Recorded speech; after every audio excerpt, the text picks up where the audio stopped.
Hello, my name is Danae, and welcome to Cash, Check, or Card, a YouTube channel that will teach you ways to build wealth, attaining success, and financial literacy.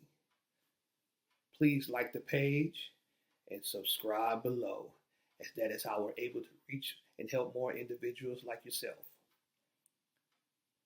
I'm going to talk about credit today because if you have great credit, that can help you build wealth. You know the saying, it takes money to make money. That is so true. You can borrow money from banks, other institutions, and even private individuals. I myself, I am in debt up to here, but it's all good debt because most of it is real estate. I owe hundreds of thousands of dollars, close to $1 million, but that's because of my great credit rating, and I will share that with you later. Have you ever heard of the acronym OPM? Well, if you have not, it stands for Other People's Money. And that is how the wealthy build more wealth. They don't use their own money, they use other people's money. Jay-Z and Beyonce, they're worth about $1 billion with a B. They bought a mansion in California in 2017 for $88 million. They put down about $35 million and they financed or took out a mortgage for $52.8 million. They didn't use their own money.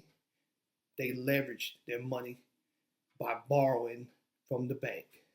And then they left their $1 billion sitting in the bank. Before I move any further, I would like to explain one of the terms I'll be using throughout this video called leverage.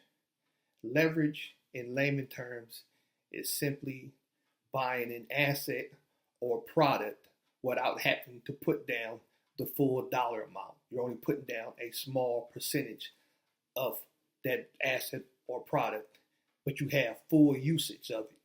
Say you bought a car. Car costs $20,000. You put down $2,000. You put down 10% of that car and finance the rest of that vehicle, but you have full usage of it. A better term for assets is you buy a house. It costs $100,000. And let's say you put down $20,000. So you've put down 20% of the value of that house, but you have full usage of that house. And then your mortgage, say, is $1,000. But you want to use this house as a rental property. And your rent, let's say, is $1,300. You're paying a $1,000 mortgage, but you're bringing in $1,300 a month in rental income. So between the amount you're paying and the rental income they're bringing in is $300. That's $300 in cash flow. And that is a simpler term to use for leverage. The basis of this video is credit. How to establish credit, maintain your credit, and sustaining a good credit rating. Credit scores range anywhere between 300 and 850, and sometimes 900, depending on the lender's scoring model. The model you hear the most out there is FICO scores. FICO scores range from 300 to 850. They dominate about 90-95% of the lending criteria on the market. Now you will hear another term called Vantage score. They're picking up ground, but predominantly the term you hear is FICO. Vantage scores are between, I think, 300 to 900. But for the sake of this video, we're going to stay with FICO because that's who dominates the market right now. Like I was saying earlier, my FICO score is around 800. Some months it's 825, 840. 1 month or two, I've had a perfect FICO score, but it fluctuates. Your FICO score is really just a picture in time of when that lender pulled your credit score. There are three major credit bureaus out there on the market: TransUnion, Experian, and Equifax. There's a fourth out there gaining a little bit of ground, but not so much, called Innovis. I've actually never seen a lender pull my score through Innovis. I've actually only seen Innovis through a credit repairing company I used in the past. Oh, by the way, I didn't always have perfect credit. I've had bad credit one time in my life. Anyway, moving forward, Experian, TransUnion, and Equifax are the dominant credit bureaus out on the market. It all depends on who the lender uses as their scoring model. It also depends on where you live in that region of the country. Except if you're getting a mortgage, the lender will pull all three bureaus and determine your score off the middle score. Let's say you get a mortgage and your FICO score at that time is 680, 701, and 720. The lender would use 701 as your FICO score, and that will base off if they will give you a loan or not at 701. Sometimes when you're buying a car, the lenders may pull two FICO scores. Say you live in California. The lenders mostly use Experian, but then sometimes they will use Equifax. In my experience, I see most people pulling TransUnion, like I said, except for a mortgage, when they live on the East Coast. So let's say TransUnion may dominate the eastern region of the United States. Equifax may dominate the Midwest to the West Coast, and Experian predominantly dominates more of the Midwest to the West Coast. But automobile lenders will most likely pull two credit scores just to improve your chances of getting the loan. Say your score is 650 or with Experian and 679 with Equifax. They will use Equifax as your score and base that on if they will give you a loan or not. When you're applying for a credit card, I would say 700 will almost guarantee you being approved through just about every lender out there.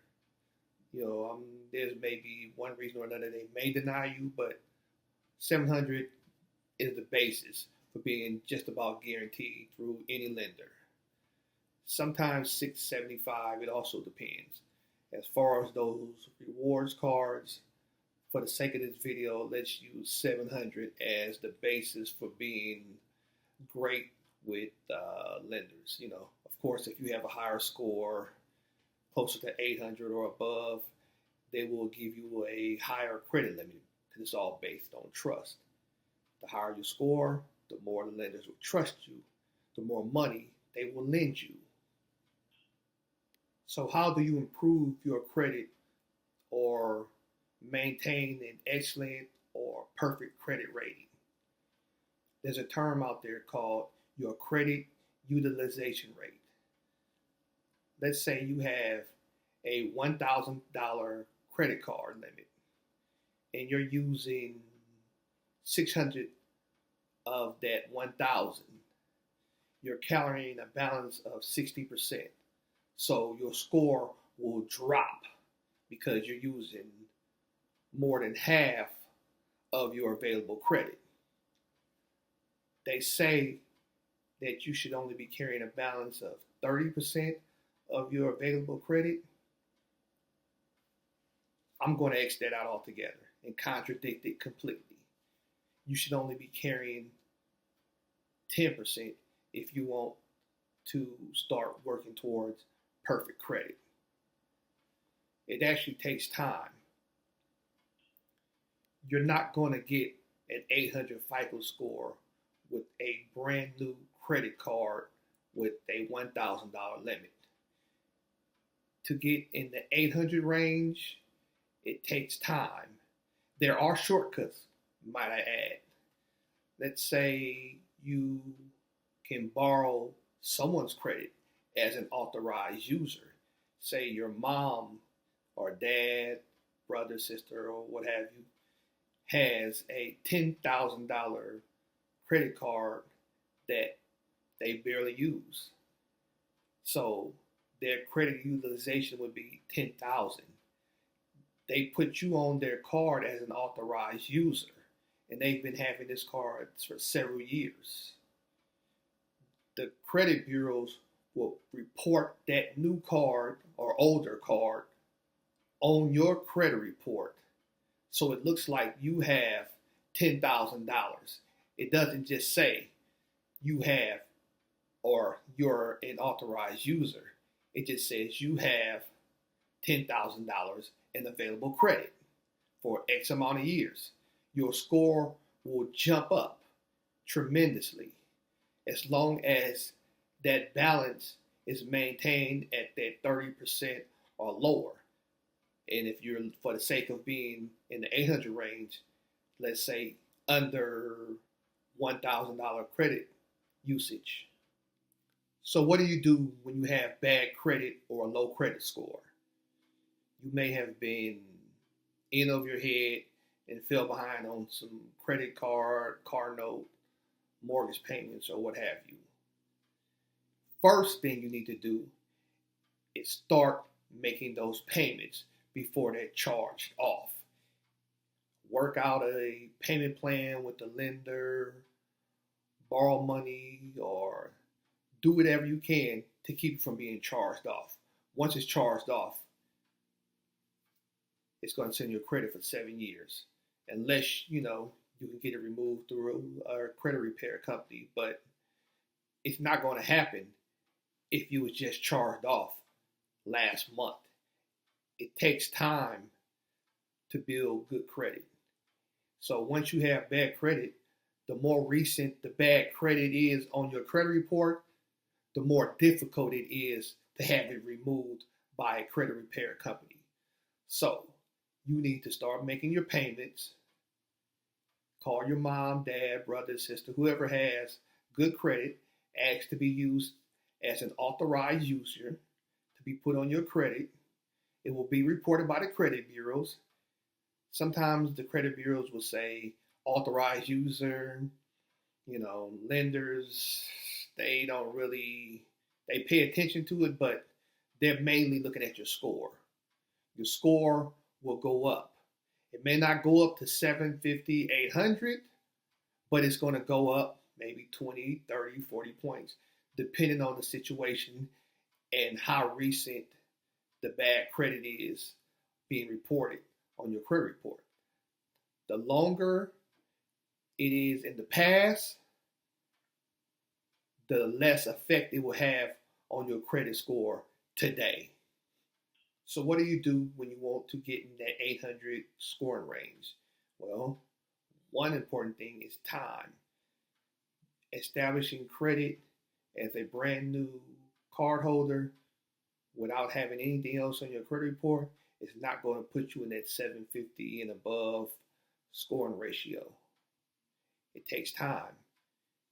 Like I said, you can borrow someone else's credit as an authorized user who has a long credit history, and you also gain that time in addition to their available credit on your credit report. You also must have a combination of credit criteria, installment loans, as well as credit cards.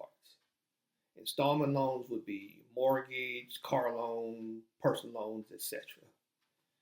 Credit cards, maintaining a low credit utilization.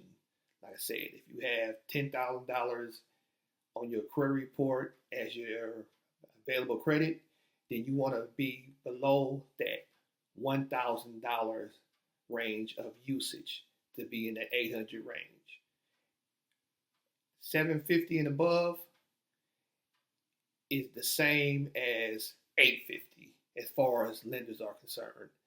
800 is just more of something that I just like to talk about, or many people just like to brag about it. But 750 should be your bar as far as excellent credit. I mentioned you should have a mixture of credit or variety of credit being reported to the credit bureaus on your credit report, like an installment loan and credit cards. An installment loan is a amount of money you borrow from the bank with a preset payment every month until it's paid off to zero, like a car loan. Say you have a 60-month or 5-year car loan, you will pay X amount of dollars for 60 months until the balance is zero. That's what you call an installment loan. Credit cards fall under the term revolving credit. Let's say you have a $5,000 available credit. If you use 1,000 of that 5,000, you now have $4,000 available credit left. Then you pay 500, so your available credit increases to 4,500, and so forth. Most installment loans are secured loans, such as a mortgage or a car note. The bank will issue you ownership of the car, but in return, they will hold title until you pay them back over X amount of years. So if you stop making payments for 3 consecutive months, 90 days, the bank can repossess or take back your car, or foreclose or take back that house and evict you. There are unsecured installment loans, such as personal loans. Personal loans are unsecured debt, but if you make payments or stop making payments with an unsecured loan, the bank cannot take back the money that you borrowed against them. So the trade-off is you will have a higher interest rate with an unsecured loan versus a secured loan because there's no protection. Credit cards are also unsecured loans for the most part, and they will also have the highest interest rates of anything you borrow from the bank. Now, there are secured credit cards, but those are usually set for people who are establishing or reestablishing credit where they've made mistakes in the past and they're reestablishing their credit history. So you may put up $1,000 with the bank that secures you having a $1,000 credit card limit. So you will secure your loan, but you will still have a higher interest rate, even higher than someone with good credit. Banks and other lending institutions reward those who have good or great credit with lower interest rates from money they borrow from them. Banks punish those with marginal or bad credit with high or very high interest rates. I've seen individuals with bad credit take out auto loans paying 20-25% in annual percentage yield. They're paying thousands more than someone who may get a 1 or 2% annual interest rate with excellent credit. They're paying more or a higher interest rate than most individuals pay for having a revolving line of credit with a credit card. I promise to show you my FICO scores. Many people on YouTube create these channels about things they've never experienced themselves. I said I had 800 plus FICO scores. Here's the proof.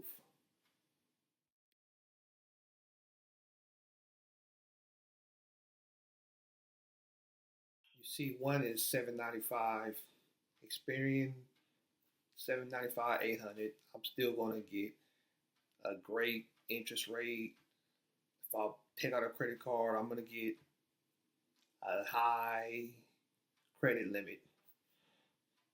You also see that I have a history of having 750 and above over the last 12 months. And you'll see on August 1st, my FICO score actually hit 850.